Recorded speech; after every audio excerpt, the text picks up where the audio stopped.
The audit is at the request of the Senate Republicans, quite against the wishes of the Democrats there, who won the state in the presidential election. And so we're going to find out about that. And we have two really well-informed guests who are very knowledgeable about audits, who are going to kind of help us navigate this territory.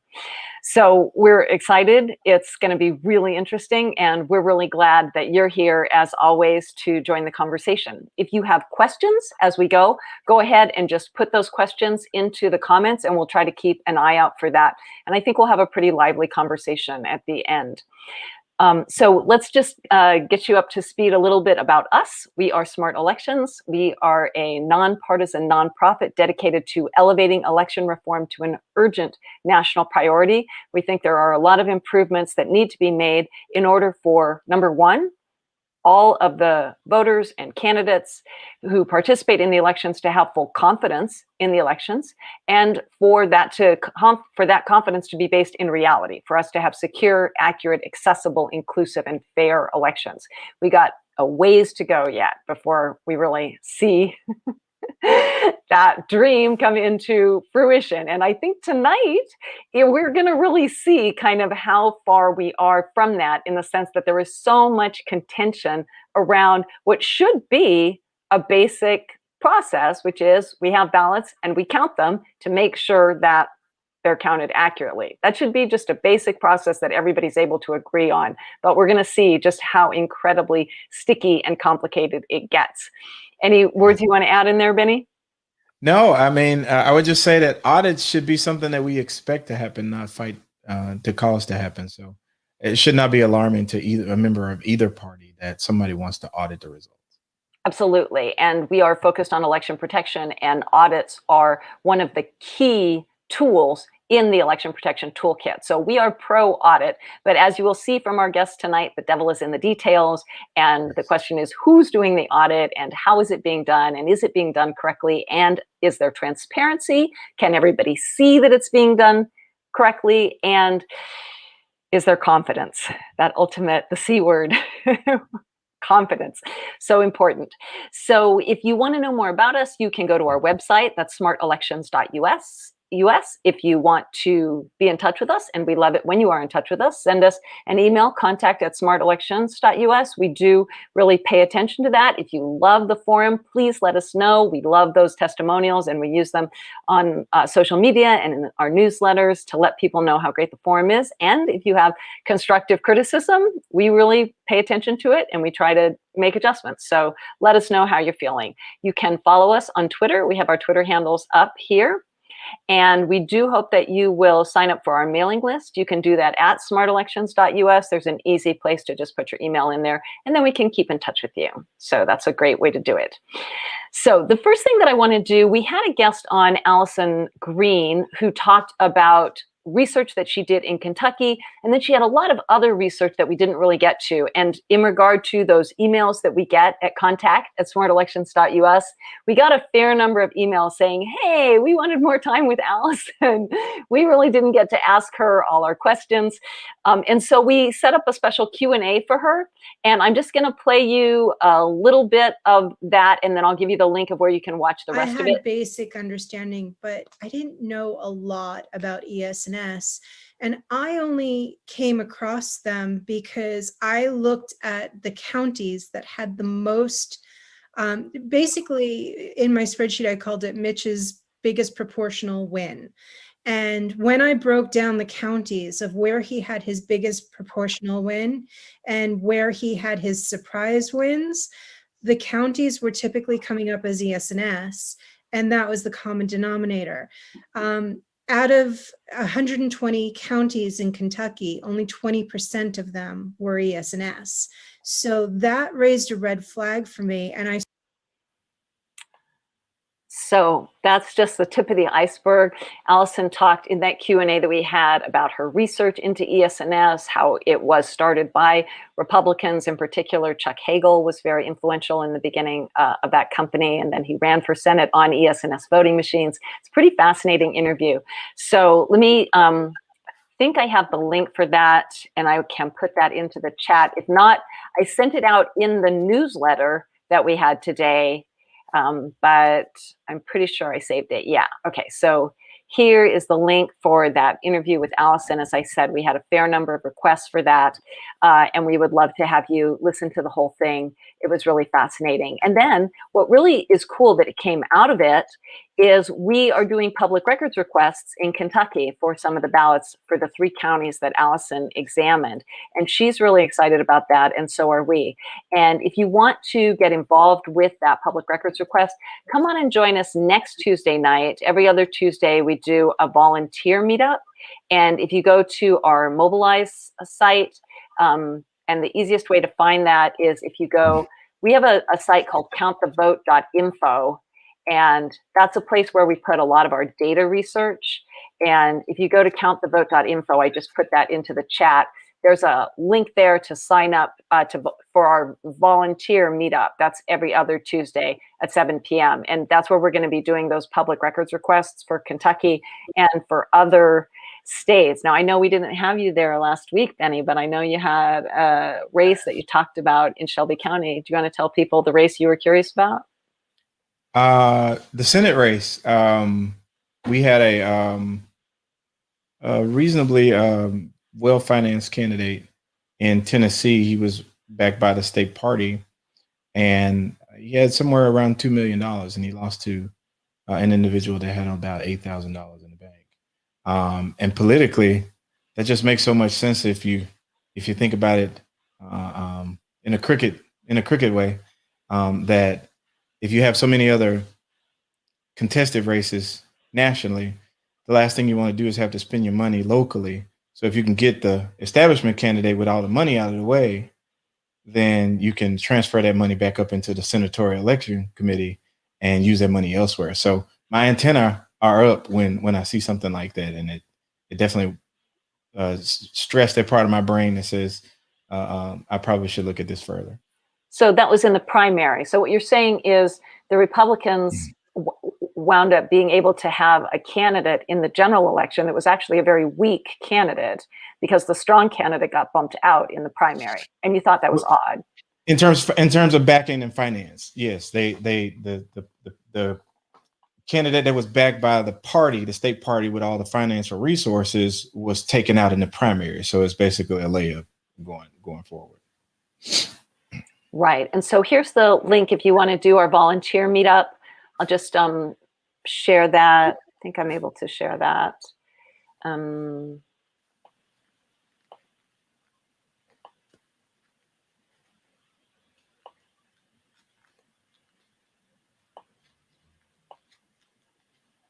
No, that's not it. I'll just put the link into the chat. So if you want to do the volunteer meetup, that's next Tuesday night. So I put that link into the chat. And I do want to make an announcement. We're going to take a break from the forums for the next 2 forums. We're going to take a month off.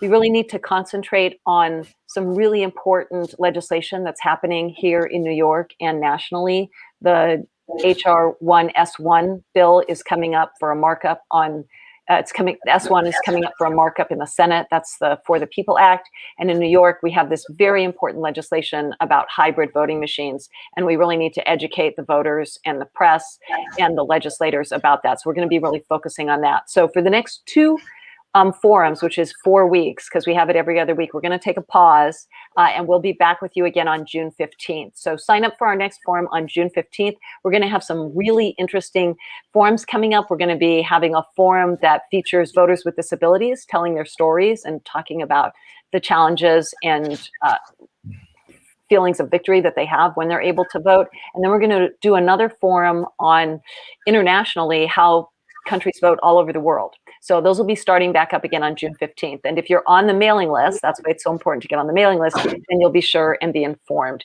And then I'm going to be doing Facebook live hits every day, at least like Monday through Friday, usually around 5 p.m. to talk about this anti-hybrid legislation. The hybrid voting machines are the voting machines that have a ballot marking device and a scanner tabulator in the same unit. And security experts have said that they pose extraordinary risks to voters. And we have been trying to stop those voting machines here in New York. So I'll be looking for anyone in New York who can help us out to come on those live hits and on their Facebook live hits that I'll be doing at 5 p.m. most days, and to really help with that effort. So I think that gets us through our roundup issues, and we're ready to get started. So here's a little background about the audit that's taking place in Arizona. I want to start out by just setting up how contentious this has been, because you're going to see the Republican liaison who's kind of in charge of the audit. He is a former Secretary of State, a former president of the Republican Senate, and yet he is running an audit that people are saying is very, very problematic. So I think we really have to be aware that even people who normally we trust their credentials are people who are really coming under the microscope right now. So I'm going to play you a few clips from Ken Bennett, and he's the one who's the liaison who's running the Senate. So I have these queued up for you, and let's just take a look at this. This is the Republican point of view.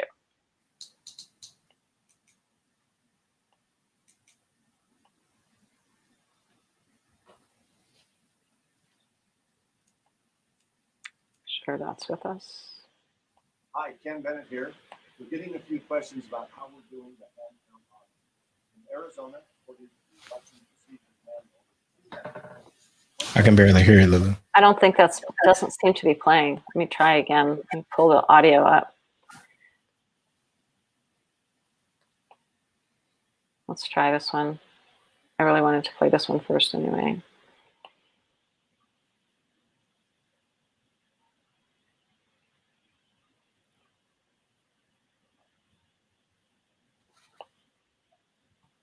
Hi, I'm Ken Bennett. I'm the Arizona Senate liaison for the audit of the Maricopa County 2020 election. I'm a native Arizonan, born and raised here. I served as the president of the Arizona Senate and Secretary of State for 6 years, and I oversaw 12 statewide elections. Hi, I'm Ken Bennett. I'm the Okay, so that's Ken Bennett, and those are some pretty serious credentials. And then let's just hear some of his other just a couple other tweets that he's put up on their Twitter thread.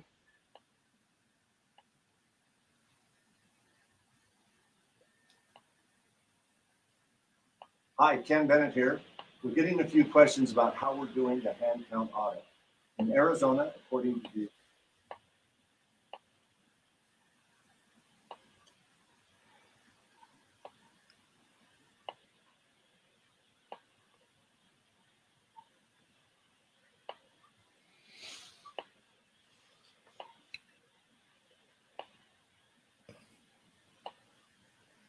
Hi, Ken Bennett here. We're getting a few questions about how we're doing the hand count audit. In Arizona, according to the election procedures manual, there's two methods. One's called the stacking method, and the other is the tally sheet method. We're using the tally sheet method. 3 people sit around the table. They each see an image of the ballot, and they mark the votes that they see on their tally sheet. 2 of the 3 have to at least match exactly.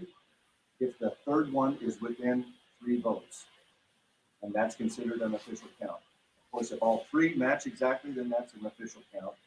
But if they don't match, then they do that batch again. Hi, Ken Bennett here. We're getting a few. So that's a little bit confusing, but basically what they're saying there, and you'll see these tables that they have, tables of 3 counters, and they go through batches of 100 ballots, and they each write down their votes. And then at the end of 100, they see if they match. And if they have at least 2 matches, they count it. And if they don't have 2 matches, then they have to go back and do it again. So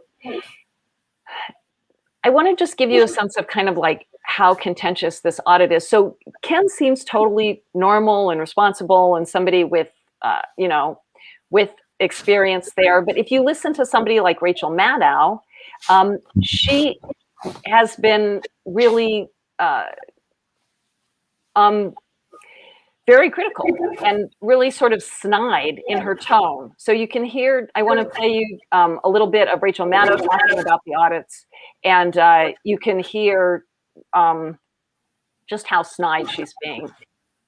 The official audit led by the cyber ninja guy, began today. The cyber ninjas say they hired a subcontractor to actually physically handle the ballots. The CEO of Cyber Ninjas, who again is the guy who is the proponent of the theory that U.S. Army commandos in Germany stole the real election server and got into a war with the CIA over it, and the truth is out there. He says the company he's hired to handle all of the ballots has drawn their employees for this purpose from a pool of retirees. Okay, so I mean, she's so snide. It's not even what she's saying. It's just her tone, you know? Laughing. Yeah, the Cyber Ninja guy. She won't even say the CEO of Cyber Ninjas, which is the company that's been hired to do the audit. Right, Cyber Ninjas is a real deal company. They're a security company. And then Right. she says, like, retirees have been hired. I mean, we have retirees who run our entire election process regularly. Most of the people who work the polls are senior citizens. Right. So for her to say this, like, you know, with this snide tone, you know, retirees, I think it's just, it speaks volumes. It's her tone, it's her snide. She's disparaging the audit without actually adding content to a certain extent. So so some of the other people who've been critical about it include the Brennan Center. The Brennan Center actually has requested federal monitors. And I think many people who are Democrats and progressives think of the Brennan Center as an organization that they would respect. But then I just want to play you a clip of one of the Republicans talking about the Brennan Center, and you will see that there is no consensus on the Brennan Center, and you know, that they should be somebody that we should be, you know, respecting in terms of sending federal monitors.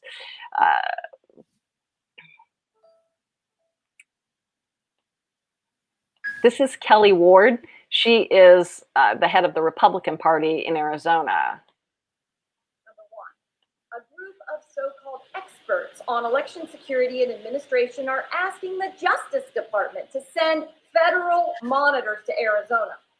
Who are these experts, as the media likes to call them?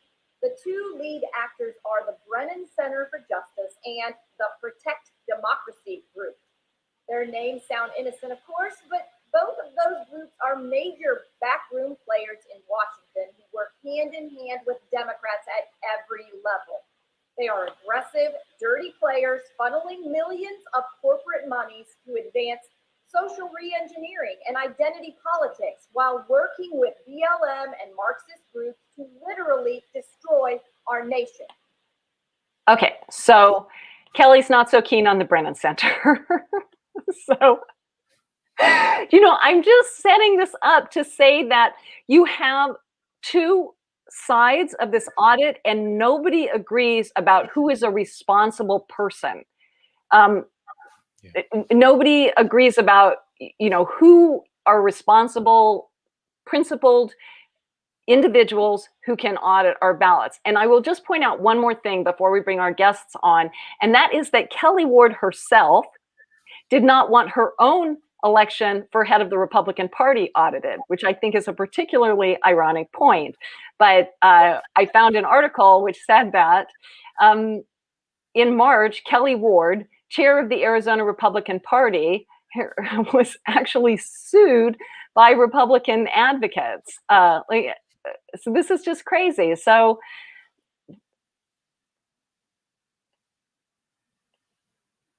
in March, Kelly Ward, chair of the Arizona Republican Party, was sued by Republican activists for refusing to allow an audit of results and procedures challenging her win in January. So nobody wants to be audited, including, is that your phone, Benny?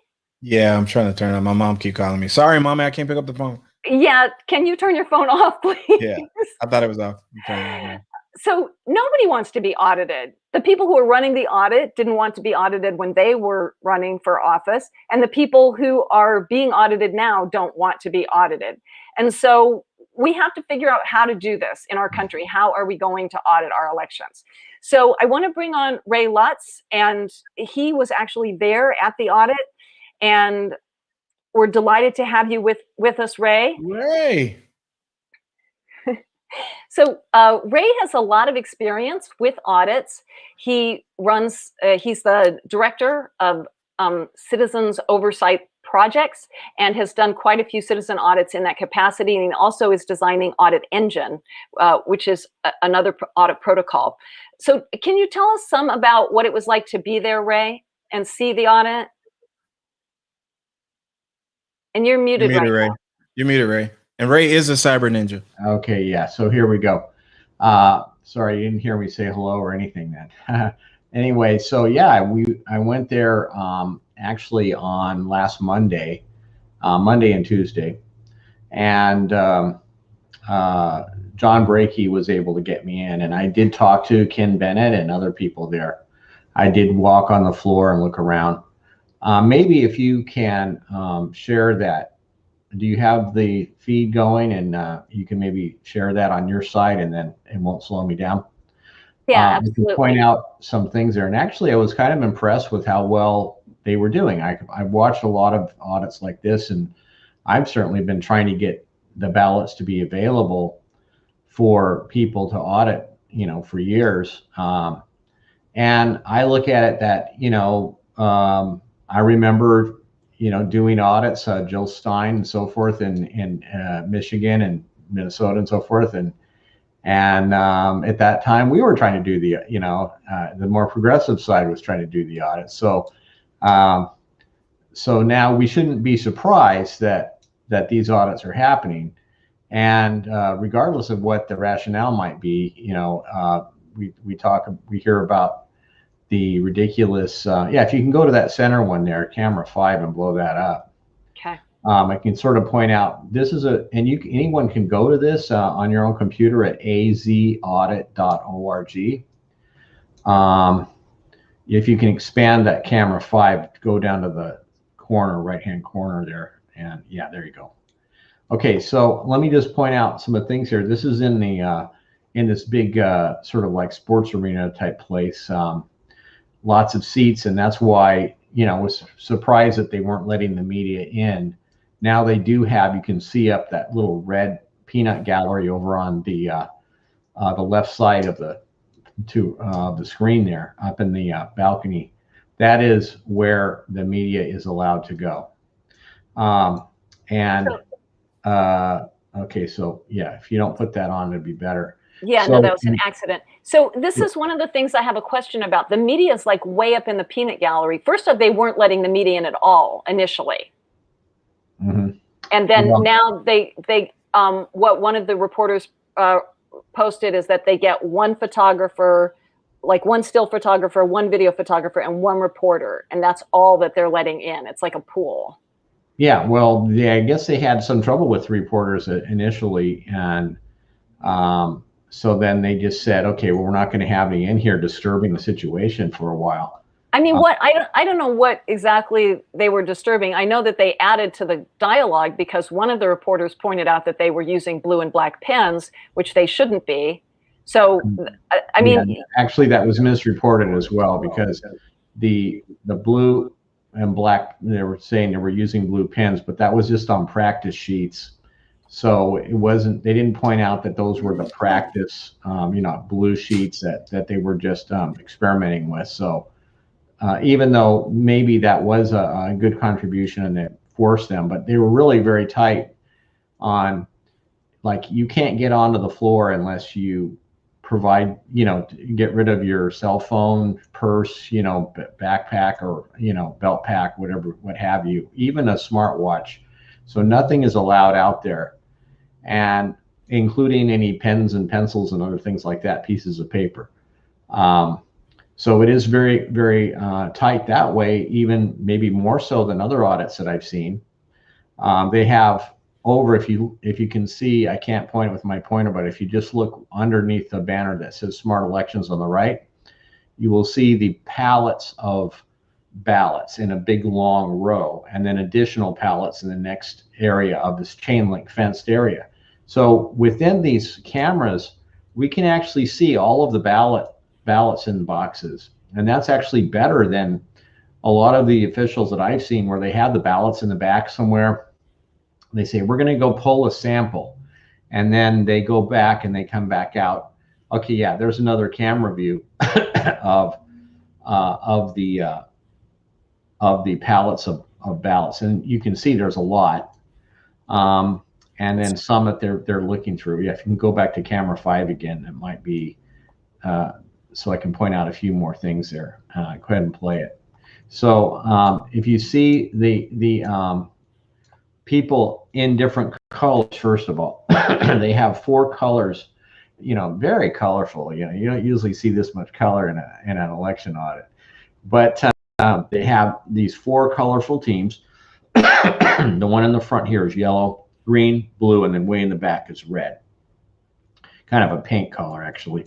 And these teams, initially they had only 5 round tables per team. Now they've increased that to 12 after they realized that they were so very far behind. But if you notice, there's really only 5 teams still working here in the yellow group. And if you take a look at this one kind of a little bit to the left of center, you can see the carousel going around with these easels on it. Let's see if we can get a close-up of that. You can't, well, yeah, maybe you can go to a different one. But basically, that's about as close as they get. Maybe, yeah, I don't think that's better. Why don't you go back to camera 5? You can see the carousel going around there. Can't you see it? I think I can point out better on camera 5. Okay. If you don't mind. No problem. Okay, so what they have is this sort of carousel thing, which is a bit new in terms of what I've seen. And so if you watch now, there's a person standing just to the left of the table, the carousel, and he's putting a ballot on the easel. Then there's 3 people seated in yellow. Actually, one person kind of has red on, I guess, the sweater. But there's a person in orange, which is, I have my token orange shirt on here as one of the inspectors. You would wear that color shirt if you were just, observing or watching. And people can volunteer to work a shift and come in there and watch it. So where do the observers stand when they're watching, Ray? You can walk anywhere you want. Oh, really? So the observers can walk anywhere they want, but the press has to stay up in that little box. Right. Well, if you want to come onto the floor, then you can't bring cameras or anything else. And the press wants to record things and that sort of thing. Right. I actually think that's a problem. As a member of the press, I think you really want to let the press take pictures, document everything. That's one way to increase transparency. When I filmed the Wisconsin recount, they let me go anywhere I wanted. I filmed close up on the ballots as they were being counted, as long as I didn't talk to anyone or touch anything or disturb anyone, make it, any type of a fuss. I was able to silently just document the process. So I do think that's a real flaw, that the press is being held at bay. I want to take a comment from Marilyn Marks. She says, thanks so much for being here, Marilyn. We're your biggest fans here. There is nothing at all wrong with private audits. It is just crucial that chain of custody be strictly maintained and controlled. That sounds like the issue with the Arizona audit. So how about chain of custody? What was your impression of that, Ray? I thought it was excellent. They have a sign in and out sheet over at the, for chain of custody of the ballots. As I say, you can see all of the ballot boxes right here under the cameras. And then they are supposed to be keeping them in order. So I wanted to try to go through maybe look at the one over here on the right with the turntable going around. So they put the ballot on, then it goes in front of 3 talliers that are sitting, and they have to look up at the ballot, notice what the votes are on 2 races, the presidential race and the Senate race, then look down onto their tally sheet and tally 2 things, then look up for the next one, refocus, get the next one, look down, go to the next line. And this looking up and looking down is a lot of extra work compared to the normal practice, which is called the read and tally method, where a person reads it and all they have to do is look at the ballot, read it, a person watches them, they say it, and then the other people they don't have to look up. They listen and they mark it. And this looking up and down. And then originally in the middle of each one of these turntables, they had a pole sticking up with a big monitor in the portrait mode that would flash a picture of the ballot as it, but it was only the one, they would only turn one on. So there would be a picture and then it would come around, and the people were overworked. I mean, it's hard enough to look up, see it, write down, mark it, and if you try to add in also look up and verify the image, it's just too long.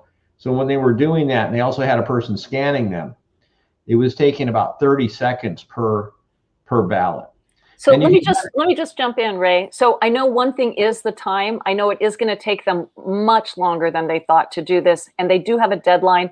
I believe May 14th, there's some graduation ceremonies happening there, and so they have to be out at least for a few days for those graduation ceremonies. So they are going to, I've heard that they're going to be just packing everything up and putting it sort of in storage there and then setting back up again. I saw estimates as many as 90 days to get through 2.1 million ballots. They've counted, the estimate I saw was around 150,000 so far. So I do think it's going to take them quite a while. Yeah, I was telling them that from the first day. I said, you know, you only have 5 tables per group, you know, a total of 5 times 4, 20. Now they've increased it to 48 tables, but they're only using still 5 per group. Now I also want to point out the tables on the left, there are some rectangular tables on the left, and I don't see anyone working over there at the moment. But if you go to a different camera, I think it's camera, let's see, yeah, look at camera number 6, because that one is kind of closer. Yeah, so you can see, and from this angle, there's this rectangular tables that are close to you here, and actually there's one really close way down in the corner. These tables here, these tables here, they're in the very right hand corner of the image. There's a rectangular table with a yellow border. Yeah. And then there's sort of an arch, a rectangular arch at the end. Well, what they were doing is there's a camera on the top of that arch, and they would by hand put a ballot under the arch, turn it over, you know, click it each time to take a picture of each side, then hand it to the next person, and the next one has a little jig with 4 little digital microscopes. And I think this is all just for show, because I've looked at where they're focused on microscopes, and it seems meaningless to me. Then well, they were looking for, there was something specific. There was a rumor or information that some of the ballots might have been watermarked. The next one was a UV light, and they've gotten rid of that. So there's no more UV light inspection. They used to hold the ballot up and then flash sort of a little UV flashlight on it. And they said they were looking for bamboo paper from China, from someone. But actually, when I talked to the people there, even the people that were sort of like experts in the area, I said, "Why? Yeah, look how proud we are of our camera taking here, and it's really high resolution." I go, "Yeah, well, what are you looking for?" "Well, we don't know exactly, but we hope someone will be able to make use of the data." So they don't seem to really know what they're looking for. My understanding is they were looking for a couple things. One was whether there was a watermark on the ballot. There was some information that maybe some ballots got snuck into the process, and they wanted to see if there were official watermarks to differentiate between the ballots that got snuck in. The problem is that Arizona ballots don't actually have a watermark. So Right. that turned out not to, it's not anything that they would actually be able to find because it doesn't exist. Well, what And they then were the other, and they there were was, focused on not a watermark, but the little printer X or a cross with little circle, which is the target printers use to align the plates when they're printing. And it can be easily printed on, I mean, if you wanted to forge that, but it isn't even really part of the ballot, because we know all about what the ballot, you know, the elements of the ballot that are there. So we were looking at that. They were looking at one of the corner blocks, one of the actual targets. And, you know, there's some of the theories that they've said, and I didn't see them looking for the folds, but one of the theories was that ballots were snuck in and that were not folded. Now, in the early voting and, of course, the vote by mail, the ballots are all folded. and put it in an envelope. And so they were saying, well, if somebody snuck in ballots, like, you know, you heard the theory, oh, they brought in ballots in the suitcase at 4 o'clock in the morning and added them in. Well, they were saying, well, if that was the case, we'd be able to find out if, if they were not folded. But it's really just a theory that they were looking for. I haven't seen them do any data reduction or really any analysis of anything. Okay, and then I want to add Dwight into the conversation just because he has a lot of concerns about this audit. Can I just finish one more thing about this? Yeah, absolutely. Presentation before we go on. If you can go back to the other shot that was camera 5 real quick. I just want to point out this one really concerning part of this, and that is that this table down here at the bottom, you see the people sitting at this table with laptops. So what happens is the people at each one of these pods completes a tally sheet, and then they compare the 3 tally sheets. If the tallies are, oh, by the way, this guy in the cowboy hat is one of the big operatives there. I don't know exactly who he is, but he was walking around with a like a transmission detector sniffer device, looking for looking for bugs or something. But anyway, getting back looking for electronic bugs. He was I think so. That's very interesting. I mean, that's very interesting. And I want to, let's just take one, I'm going to just take Can I just finish this real quick? Let me just finish this real quick, Lulu, before we go on. This table is where they type in the sheets that are brought up from these tables. And it's a big concern that we're not getting scans or whether these sheets are going to be under control. And then the boxes that you see at the bottom there, all lined up on the floor, or maybe they're on a table. That's where they're putting these tally sheets. So the tally sheets come from the tape. They tally them. The tally sheets are carried in with these purple shirted people and brought up here, and then they're hand entered and then put in boxes. So what we wanted when you say hand enter, that means somebody is looking at them and then typing the results into a computer, like into a spreadsheet. Yeah. Right. And are those being checked? Is there somebody checking as that? No, there's no checks on that. And that's why we wanted to get those sheets so that we could check them, because and we want those under strict control, because they could easily, you know, middle of the night go in there, pick them up, swap them out with some other sheets, and no one would know. So it's really very, very critical that those are under control at that point. Right. And I think that, yeah, I appreciate that tour, Ray. That was wonderful. And thank you so much for all of your insights from being there and just kind of showing us the lay of the land. When I first started looking at the cameras, it's just kind of, they're too far away, in my opinion. I don't think they're really that useful as they could be if they were close up, so you could really see what was happening. But your tour is very helpful. So definitely the data entry is a weak link there, because we all know data entry is a very problematic process. We all make mistakes when we type and things like that. So normally in an audit, you never have something happening in regard to the tally that somebody else isn't observing, usually someone from a different party. And I want to just point out here, we did have a question from somebody about the process being a partisan process. Why isn't a nonpartisan group doing the count? This audit is a partisan event.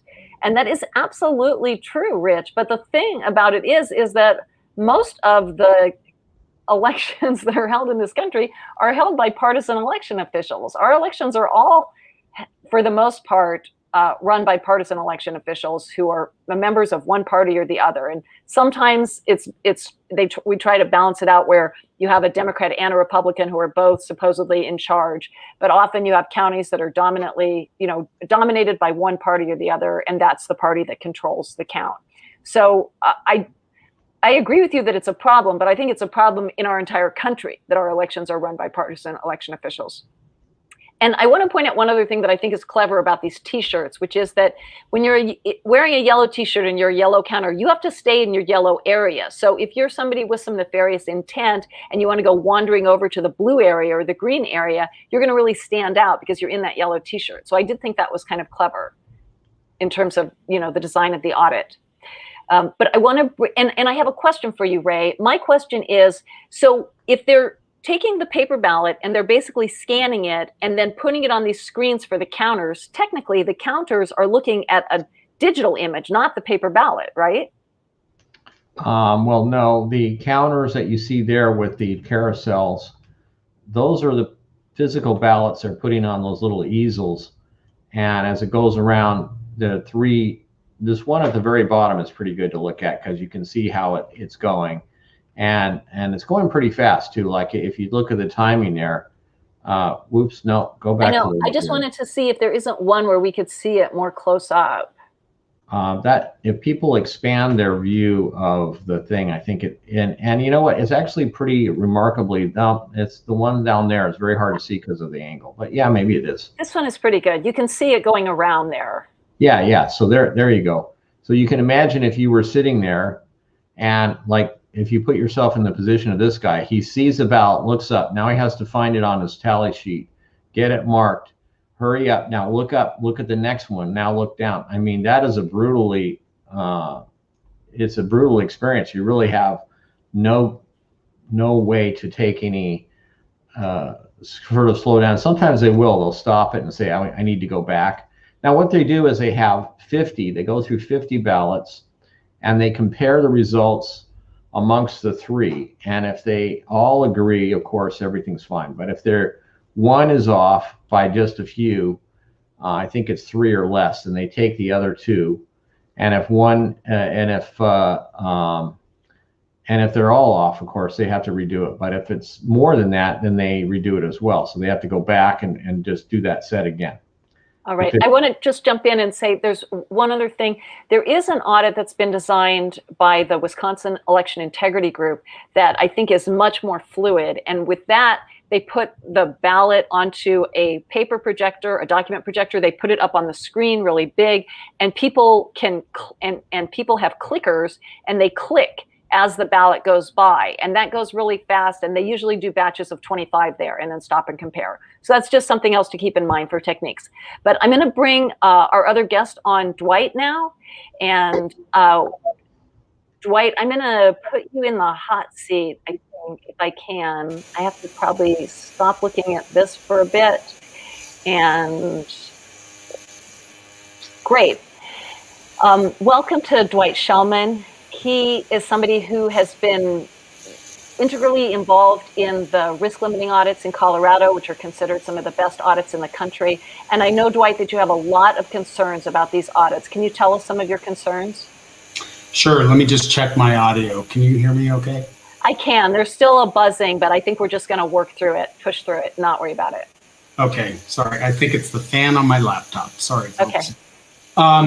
So yeah, I have a lot of concerns about this. They primarily derive from the fact that disinformation and misinformation is a thing now. I think everybody in elections throughout the country will need to develop more successful strategies to deal with the intentional disinformation that was disseminated by the Trump campaign and proxies before the election ever happened. You could see it coming. If he lost, the election is rigged. Well, I'm sorry, that's not a viable standard in a democracy. And I have no problem with post-election audits. I think they should be more robust, more granular, more widespread. And as Benny said earlier, they should be a regular part of the election process and completed before any official results are certified. But that is not what is happening in this case. I very much appreciate Ray's explanation of what is going on the floor of the convention center in Arizona. But it is a massive methodological failure that information is not immediately and publicly available in advance, so everybody knows who's doing it, what training they have, what technology they're using, and the step-by-step process for doing what they are doing. And even today, we don't know entirely what they're doing. It's not been announced or communicated in any meaningful way, other than outside of the ongoing court dispute between the Arizona Democrats and the Senate committee that is conducting the audit. So, Dwight, let me just ask you a few questions. So yeah. I know one of the things that we talked about, you were really concerned about the rules. Do rules of the audit usually have to be established in advance? Yes. That's important. It's absolutely important. The rules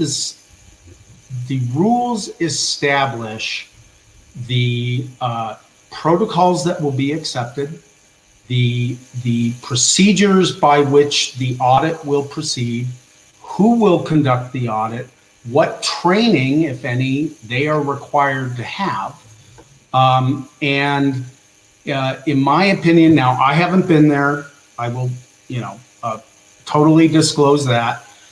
My concerns are based on my observations from afar. But as far as I can tell, this thing was slapped together in an absolutely amateurish way where they weren't prepared for, elections 101 security protocols. So let me ask Ray to respond to that, because Ray, I heard you say that you thought the security was pretty decent. Before Ray responds, okay, let me add this. Just from Ray's explanation, it seems to me that they have implemented better security procedures as they go along. But that's the hard thing about chain of custody. Chain of custody is either maintained from A to Z. Once it's broken, anything after that is not reliable. So for people who don't know what chain of custody is, tell our viewers what chain of custody is exactly for an election official. Sure. Chain of custody is frankly a concept that the elections world has taken from the law enforcement world. In a murder investigation, there's a murder weapon. And at some point, a prosecutor is going to have to prove this person used this gun to, harm this victim who ultimately died. The only known way to do that in a court of law is to establish as a regular business practice chain of custody. And they are procedures like, when in the morning of a vote center here in Colorado, when it opens up, the election judges who man that vote center before they open must go around, and it's a bipartisan team, a Republican and a Democrat have to do this together, and they have to document the seal numbers on each and every voting device in that voting center. And they did the same thing the night before. And they did the same thing all the way back to when they conducted the logic and accuracy test. And what that chain of custody shows with that item by item transaction and documentation is it creates the only evidence admissible in a court of law that nobody tampered with the device between here and wherever we're at in the process. So let me just ask Ray what his impression is of the chain of custody. Let me just give him an opportunity to respond there because he was there. Ray, what was your impression of the chain of custody? Well, first, let me say I'm not, one of the people running this. I'm not really trying to advocate for what they're doing. As I said, I was disappointed with not scanning the tally sheets. However, they do have a set of procedures. I've seen them, and I think they're circulating around now. I think I posted them to the list in terms of their procedures, and they have sign in and out and so forth. Now, people can say in terms of the ballots, sign in and out of when the ballots and anything else. They have, there's questions that you can ask. They told me, I said, well, there's cameras over every single station that could watch everything they're doing. if you look carefully, there's a little arch and a camera over everything. And I said, why aren't you having these on? They said, well, the court shut those down. So you have this court fight going on with the Maricopa County officials saying, we don't want the audit to occur and we don't want these cameras to be shown. And so they shut down the close-up cameras? Yeah. The Democrats did? Well, I don't know exactly who did it in the court. Well, it would have been, it's the Democrats who are fighting this audit tooth and nail. No. Let me be accurate. Okay. This is what I was told by the people there. I don't know what is actually true about that. Okay. They could have told me whatever they want. But the fact is that we have, at least what they say is that they wanted more transparency. They have supposedly these videos of everything going on so it can be checked later. But it's the same problem that I have with elected officials. They say, well, we have a chain of custody. You can trust us. Well, maybe I don't trust elected officials. Anybody with a pick can open a lock. And anybody with a pencil can with a pen can alter a ballot. So the ballots are not really that secure. Even if you say, well, I'm going to trust the elected officials, or we have Democrat and Republican in there and they're checking on everything. There's a lot of times when you don't get to go to the ballots because they're locked away. Now, in this case, but now I'm a little bit confused now. I'm sorry to interrupt you, but I just really do need to clarify. So when you're saying many times the ballots aren't secure, you're talking about audits that you've seen in general around the country, correct? Yeah, I'm saying that audits around the country, not here. Right. So I think Ray's criticism is that chain of custody is a problem in many locations, not just in this audit. And how many different places? I'm not saying that it's a problem in this audit because I can see these videos run 24 hours a day. I can see that the ballots are there and they're taking videos all the time. So apparently they say we can prove what goes on if there's ever a concern. So you think the chain of custody is better than average? Maybe more than you would be able to. I don't get to see these sort of videos in most election offices, not in this kind of quality, to be sure. I've asked for it, but it is so I would not jump the gun here and say automatically that. And I will say these people are very paranoid. You know, like I said, the guy's going around with the sniffer, and they are worried about their safety. They're worried about who would get in. They're worried about, media that had come in and already, broke through the line where they said this is a limit and they go past it and they weren't cooperative. And so they said, well, we're not going to let them in then until we can set up some procedures where we can have some control. So, I mean, that was with the reporters. You hear the reporters aren't being let in. And so there it's horrible. At the same time, you have to look at their point of view of saying, well, maybe we can acknowledge that it might be a problem if you have a whole bunch of reporters swarming this and not cooperating with the rules. Okay, I'm gonna get Dwight back in. I know you had other concerns. Ray, thank you very much. I think that was very helpful and very informative about the chain of custody. So let's just pivot through some of your other concerns. You were concerned when we spoke, Dwight, about voter intent, whether or not there was consistency in terms of the voter intent being recorded. Can you explain that and why is that important? Sure. This is particularly important in jurisdictions where a large percentage of voters vote by mail, as was the case in Arizona. And it's simply because people who vote by mail don't personally take their ballot to a tabulation device. Those in-person tabulation devices are designed, if there's a weird mark on that ballot, those tabulation devices are designed to reject it to the voter. So the voter is aware, you made a mistake here, there's something wiggy here. The voter can get a replacement ballot, mark it, and have it scanned just fine. Obviously, a mail ballot voter doesn't have that opportunity to actually interact with the scanners. And as Marilyn knows, as probably anybody knows, voters who are marking their ballots at home sometimes make some very odd marking choices. Can I share my screen for just a second? I think what you do, if you share it, I can put it into the stream. Dwight, I should be able to. Whoops. Sorry, I got to go back here. Sorry. What happened to you? Here you are. Okay. Share.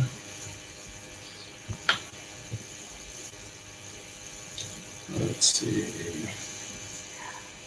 I think one of the things that's tricky is that we don't have as much information as we might like to have about this audit. I did invite numerous Republican guests to come on. I personally invited Dean Logan. I spoke with a Republican attorney that, the attorney that represented the Republicans in court, and he actually initially was going to come on and then said it was just too much of a hot topic right now and that he couldn't. So I actually invited multiple Republicans just to try to get more transparency about what's happening. So that is a bit of a problem that we don't have full information. From what you could tell, Ray, was there any consistent information given to the counters about how they should interpret different marks? If there were, you know, a bubble that's only half filled in or an X instead of a bubble, was there any consistent training given? I think it's a valid concern.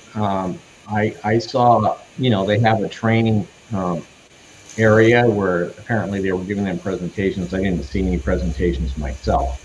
And certainly the ballots are going by pretty fast.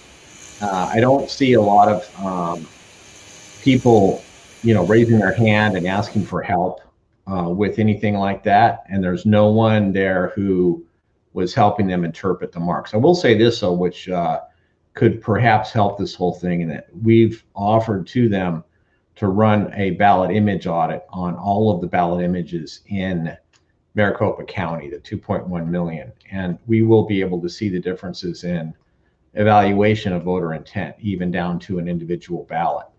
It is quite interesting, but it's only about, from our experience, about 0.02, like 0.2% of the ballots have unusual, you know, marks that are disagreed between our two systems, and then our system gets it about 97% of the time when we disagree. But it's, most of the marks are pretty good. I mean, even though people do make weird marks, a lot of them maybe circle it or, you know, put a big check mark and it miss the whole bubble, but it's obvious that they wanted to vote there, or just make a spot, but I don't know why they can't they can't aim for the bubble. Lots of different things, and that's obviously they wanted to vote that way, and it's, you can see it as a human being, but the machines don't pick it up. Right. So there may be a slight difference between the results of what the machines say and what it comes out, but it gets, it's probably, like I say, 0.2%, but that's across all of the bubbles, and we're only talking about 2 contests here, and so there's far fewer of the bubbles that are included. Dwight, I'm sorry, I just want to jump back. Dwight, were you able to find what you wanted to share? I'm using Firefox, and it will not allow me. In the share your screen tip, it says use Chrome, you idiot. I didn't do that. So I guess you can. Do you have a Chrome browser? I do, but I'm not logged in with that browser right now. All right. Or you can tell me, is it something that I can pull up for you, or just describe to us what you wanted to show us? So Colorado, you know, is almost all vote by mail. And so the Secretary of State's office has, we call it the voter intent guide, that encapsulates or captures the most common marking mistakes that voters make, and establishes, you know, for this type of marking, this equals a vote for A, a vote for B, an invalid overvote, whatever the circumstances might be. The benefit of an objective set of standards is that those voter intent issues will be resolved in big old Denver County in exactly the same way that they're resolved in tiny little Bent County out on the Eastern Plains. That's uniformity across the state is really important. Right. So that's a big picture. issue in that we're not sure that there was proper training and that there's some sort of manual that these counters have been looking to. And I think it just speaks to what your main concern was from the beginning, which is that you feel like this is kind of they're making this up as they go along, or sort of figuring it out as they go along. And so you're concerned that the ultimate results are not going to be trustworthy. Is that your overall concern? That's one concern. That concern would be alleviated if they were conducting this exercise in a manner that would ensure that anybody with access to the same information could replicate their findings. As far as I can tell, that is going to be impossible at this point in time. But I mean, just to play devil's advocate here, no one else is going to count 2.1 million ballots. So except for Ray, who's going to do it with his tool, which we should mention, Ray has this tool called Audit Engine, and it counts digital ballot images. So it wouldn't completely replicate the process, but it would. Ray is interested in counting the digital ballot images, which are the photographs of the ballots. But if I can add on that nobody is questioning the validity of the digital ballot images. The Democratic Party, for example, says the election is fine, and it's all been audited. So therefore, they're happy with the digital ballot images. They're all good. And so we don't have to worry about from them saying the digital ballot images aren't any good. I just want to speak to Dwight's point, which is that I don't know how anybody would replicate this process, even if they had full access. How are you going to replicate a count of 2.1 million ballot counting? You could do it again. You could do it again. If you really... Can I step in for a second, Dwight?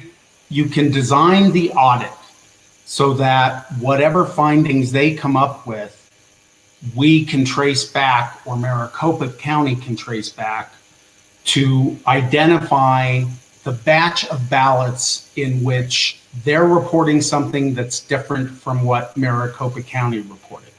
In order to do that, you need to maintain the integrity of the original scanned batches, and you need to actually tabulate by batch with that original batch number. Ray, right. you may know, but they haven't indicated at all that they are conducting this audit in a way so their findings can be tied back to the ballot images or the cast vote record files or the original certified results. Well, let me just answer that because I'm sorry, Ray, because Benny wanted to jump in here and he hasn't really had a chance. If I could, to Dwight's point, this is something I harp on so much as an election commissioner. This is a basic term. Other large publicly traded companies do this all the time. It's called standard operating procedures, or SOP.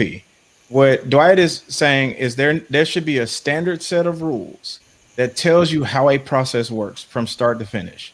He's not saying that we need to be able to count 2.1 million ballots. We should be able to take this. If I caught you in the middle of a process, you should be able to go to page 10 and say, if we pick up right here and we count 8 ballots, this should get us the same result because we will be doing the same method of the people who did it. And that's just something that just has not hit the electoral system yet. It's an idea whose time has come, and large companies do this all the time. Well, that's a really great point. But I think what you need for that is a ballot manifest, which is something that they do have with the risk limiting audits. A ballot manifest is like literally sort of like a file cabinet that has all of the ballots ordered and in number. And that's what you're using out in Colorado, right, Dwight? Is a ballot manifest? Yeah, and the ballot manifest is maintained independently of the voting system, and it's the roadmap between what the human beings are doing when they're scanning the ballots to the ultimate cast vote record file, which is the record of the machine tabulation on a ballot by ballot basis. Right. So this is very meticulous. Each ballot is very meticulously tracked in Colorado. And that's what you're saying is not happening here. Wait. But Ray wants to jump in here. Yeah. Let's say it's not happening here, Lulu, because you don't know that. I don't. That's why we're having this forum and why you're here to correct us. But I'd like to just sort of speak to this because I think for the most part, from what I've seen, they are. The Minion system, which is what they use in this county, does keep everything by batch. And in those boxes, there's 200 ballots per batch, and there's like 7 batches in a box. So, and then all those boxes, all those ballots are kept in order. Now, I do have some concern about whether or not they keep them in order as they go through their process here by hand. But I've been reassured that when we do our ballot image audit and we find a discrepancy or disagreement between what we think the voter intent was and what the voting system did, then they can go in there, find that exact ballot by counting down through that batch and find that ballot and pull it out. Now, that's just the theory, of course. If it's kept in order, you know, you have to hope that they are keeping them in order. But the Dominion system does keep the ballot images mostly in order because the ballot ID number, unlike ES&S, is built out of the tabulator, the batch, and the offset in the batch. So the actual number does index into, you can say it's separate from the voting system. You don't have to separate it. The voting system has them exactly ordered by these batches. Now, so in theory, they do it. So I don't think that we should say automatically, they're not keeping them in order, we can't go back and do it. I just don't think that that is a valid argument right now. Well, so I'm going to disagree with you, Ray. I'm very familiar with the Dominion system. Dominion actually designed that ballot batching convention in conjunction with us in Colorado. Each ballot corresponds to a unique CVR number, which is how we can do ballot level risk limiting audits. That's cast vote record. For people who don't know, CVR is cast vote record. Cast vote record. And a cast vote record is simply a Excel spreadsheet. Huge spreadsheet that shows you every row on the spreadsheet is an individual specific ballot. Every column is every ballot contest in the election. And that spreadsheet will show you how the machine's final tabulation of every individual ballot, both individually and collectively. Yeah. But if they have a Dominion system and Dominion designed that, why aren't they having access to that same system, Dwight? They do.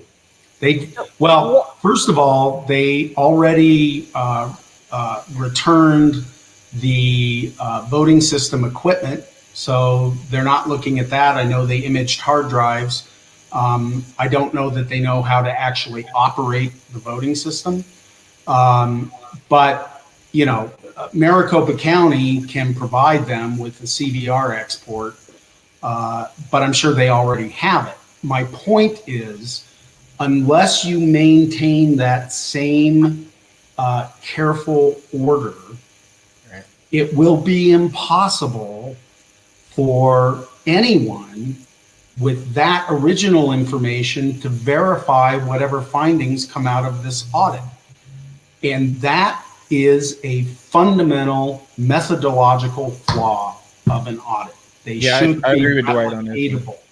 I know what you mean by that. I just don't see that it holds water, Dwight. I mean, they are keeping them in order. If they followed their procedures, the ballots are kept in order.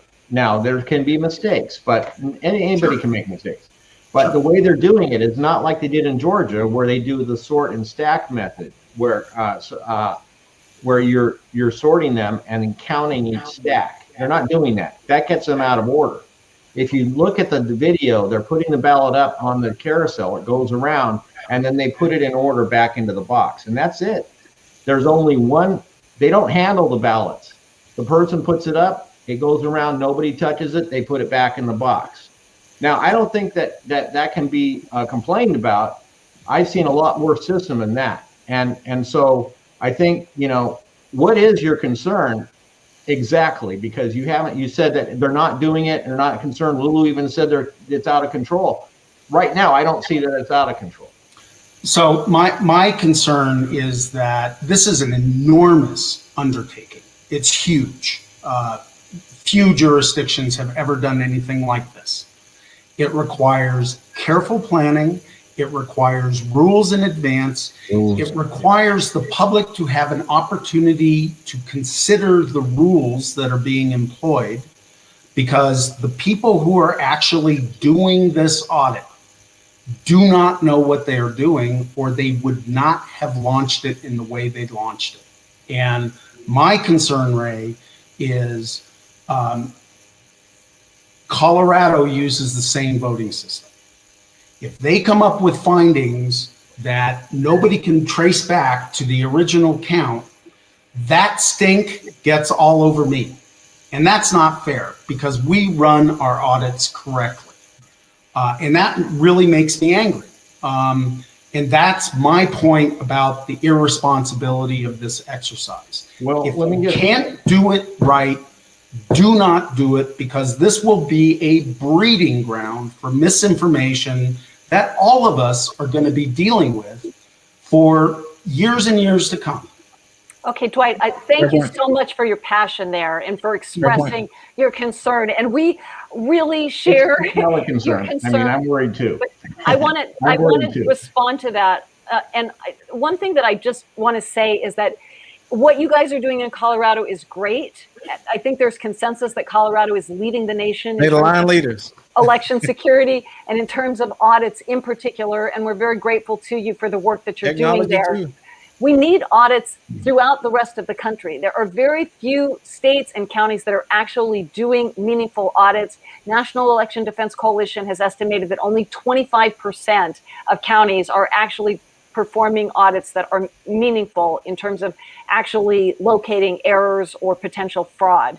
And one of the things that has really stuck with me that Virginia Martin said to me over and over again, for those of you who know Virginia Martin, she's a former election commissioner who did full hand count audits in Columbia County, New York for 10 years, very successfully counted all of the local contested races on the ballot and many of the state and federal contested races. And sometimes they would count 100%. Certainly they counted 100% of all the local races. They got very, very good at hand counting all of the ballots and reconciling those with the machine count meticulously every election for a very little amount of money, 1% of their annual budget, and always reporting on time. But what Virginia said to me was the first couple years they did it, it was a nightmare. It was chaos. And she did it. She's like, we didn't know what we were doing. And we were just making it up. And they were just fumbling through. And it took forever. So we have to start somewhere in this country with doing audits. And I understand that you're very uncomfortable with this audit, but people are passionate because they care about this election and they don't trust it. And that's when people are going to demand audits. So it is under these circumstances where people are partisan and they don't trust the other side and they don't trust the results, they're going to demand audits. And those are going to be our preliminary audits until we get to the point where all of the counties around the country are doing audits all the time. And so I just have to push back and say, I think it's okay that this isn't a perfect audit. It's an audit and it's public, and we're able to have this forum and talk about how it could be better. And I think that's okay. I'm going to disagree with you, Lulu. And there is no bigger advocate for post-election audits than me, truly. However, this is a legislative committee that doesn't like the outcome, that is largely responsible for a lot of the misinformation that is out there. They don't like the outcome, so they are using a completely extrajudicial, extra-legislative process to conduct this audit. Apparently, that is their prerogative as a legislative committee under Arizona law. I mean, I'm going to push back on this, Dwight, because it's not extrajudicial. The courts have, no, the courts have been involved in this. The Democrats tried to stop it. They went to the court, and the judge said, no. He said, if you want to post $1 million, escrow, that's not extrajudicial. They've been in the courts. It's within the process. The legislature is actually the one in control requesting the audit. So that's not outside the legislative process. The legislature, first of all, didn't do anything. A Senate committee voted for this, right? That's part of the legislature. A Senate committee is part of the legislature. So now this is my problem. So and I'm passionate about it, and I love the dialogue. I really do. But this is my problem.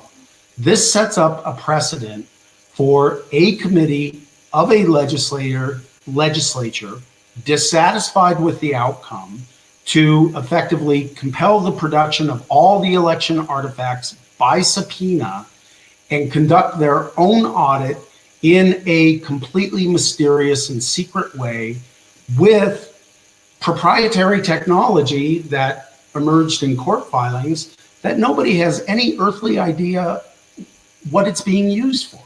Okay. Yeah. Can I jump in? I'm gonna go straight down the middle because I agree with both points.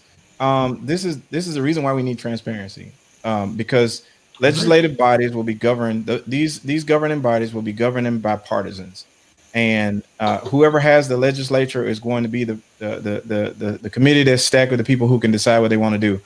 It does a wax of political means that the audit is happening the way that it is. Nonetheless, it is happening, and that is something that everybody has advocated for a very long time. And when you consider that transparency is really what's needed here, John Brakey is like been the juggernaut in Arizona. He is a large part of this audit process. I talk to him almost every day.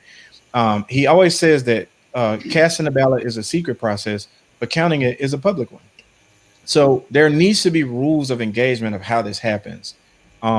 And that seems to have been just decided, wasn't enumerated in the legislature. It was crafted from the legislators, right? So we can't go to a specific statute in Arizona code to figure how you conduct an audit, but I think we can go to Colorado and see it.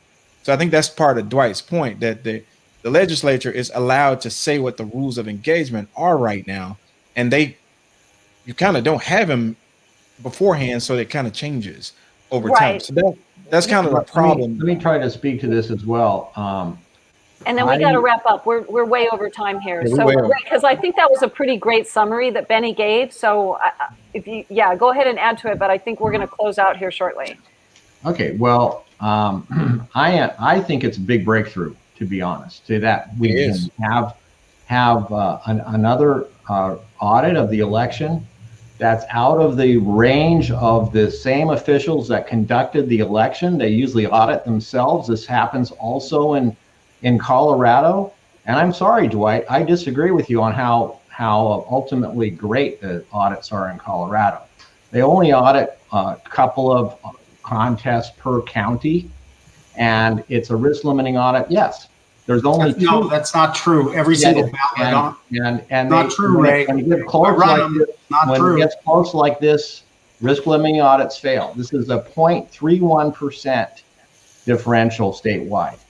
And it is so close that you can't do a risk limiting audit. Now, last time when a risk limiting audit was so close in Colorado, they decided to do the ballot image audit, and they did not do a full hand count. Here we have a full hand count being done, which is the only thing that you can do. Even if you say, I love risk limiting audits, they don't do you any good when it's this close. You have to do this full hand count or some other way. So we can differ on that. But like I say, I think this is a bit of a breakthrough.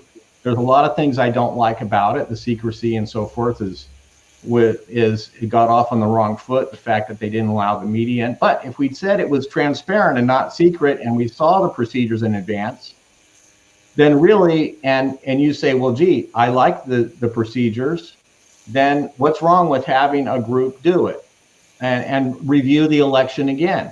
Maybe it's okay to have it be the Senate decides they want to review it again. In fact, do it 10 more times if you want to. Why not have it? You can review it. That's why they keep it for 2 years. They keep those ballots for 2 years. They're supposed to be public record. We can't get to them. They seal them up. The public can't get to the ballots ever. And why do you keep the damn ballots for 2 years if we can't look at them? I think that's a great point. I think it's a public segue, Ray.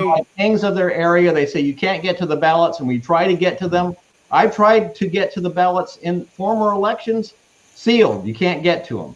So here's a breakthrough where we're finally be able to. Another group has been able to get past these brick walls of the elections officials and be able to get to the ballot images. It's a breakthrough. It's a breakthrough. Yeah, I would like to read a comment from the great Marilyn Marks. She said, "We as CG Coalition for Good Governance need to be able to do audits on elections we're looking at in litigation or otherwise. I don't want the world coming in and telling me how to do it." I think this is a perfect segue because the transparency needs to happen. The disclosure of public information needs to happen. And if somebody doesn't like the rules of engagement that was done by a state legislature, as long as you give us all the public data, somebody like a coalition can go for good governance can come in and do their own audit. So it is a great breakthrough that the disclosure of the information and the releasing of the information is at the potential level of being disclosed somewhere, because there are going to be outside groups that can do it better. I'm pretty sure Coalition for Good Governance could give everybody some lectures on better ways to audit. So we just need the information. So, you know, it's a little political, but not as much if you get the transparency in the data. I think those are great points. And I think everybody's made some really good points. I love, Dwight, your passion and you're defending your own audits and, you know, trying to make sure that your process remains, as strong as you believe it is. And I really appreciate the points that you're making, Ray, in terms of that this is a step forward. I've tried to get ballots also. I tried really hard to get the ballots in Massachusetts after the primary, and they were absolutely unavailable. I tried multiple times. So everybody's bringing some really great points to the table. We're going to say so long to our guests and sign off. Thank you both so much for being here. This is Ray Lutz at Citizens Oversight Projects, and he's been very active in this space. You can find him at Raymond Lutz. Thank you so much for being here, Ray. Thanks, Ray. Thank you, Ray.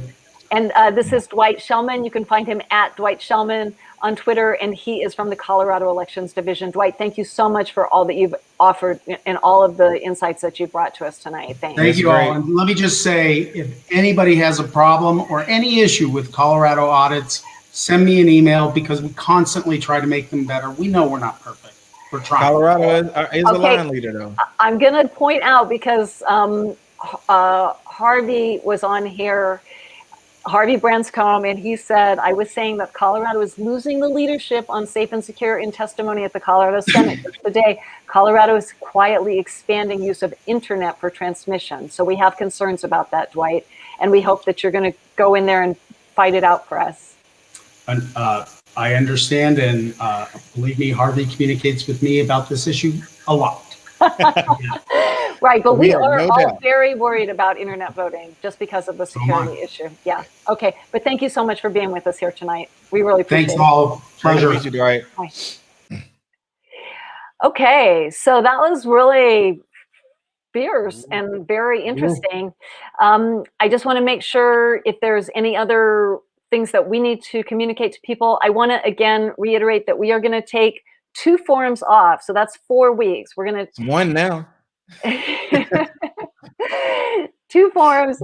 We have to focus on the legislation at the state and the federal level. And I hope that you're going to join me. I'm going to be doing those hits on Facebook Live at 5 p.m. As many times as I can.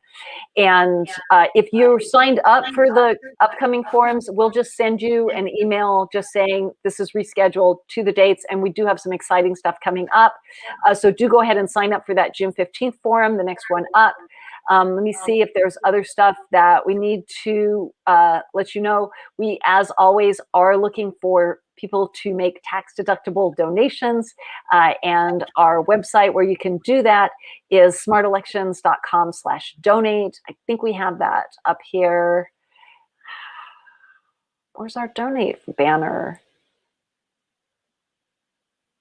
Oh my God, what happened to our donate banner? So there it is, smartelections.com/donate. So we very much need your support. We're very, very, very grateful if you donated already. We had some really great donations and we really appreciate it. And we definitely would like you to follow us on Twitter at @smart_elections, or you can see our Twitter handles here.